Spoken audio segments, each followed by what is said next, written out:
এক ছিল ঘন জঙ্গল। সেই জঙ্গলের রাজা ছিল এক বিশাল সিংহ।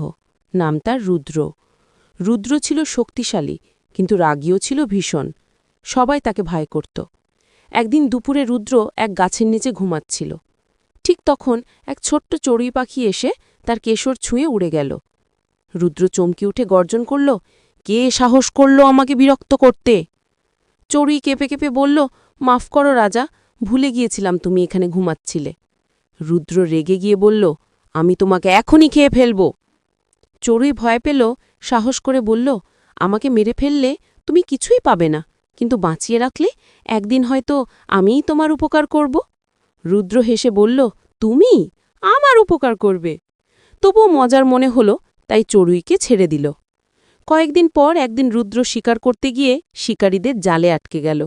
সে যতই গর্জন করল, ততই জাল শক্ত হল। ঠিক তখন সেই ছোট্ট চড়ুই উড়ে এসে জাল দেখতে পেল। সে তার ঠোঁটে জালের দড়ি কুটতে কুটতে অবশেষে ছিঁড়ে ফেলল। রুদ্র মুক্ত হয়ে অবাক হয়ে বলল, তুমি সত্যই আমার প্রাণ বাঁচালে। চড়ুই হেসে বলল, রাজা, ছোট হলেও উপকার করা যায়, শুধু মনটা বড় হতে হয়। সেই দিন থেকে রুদ্র কখনোই কাউকে ছোট ভাবেনি।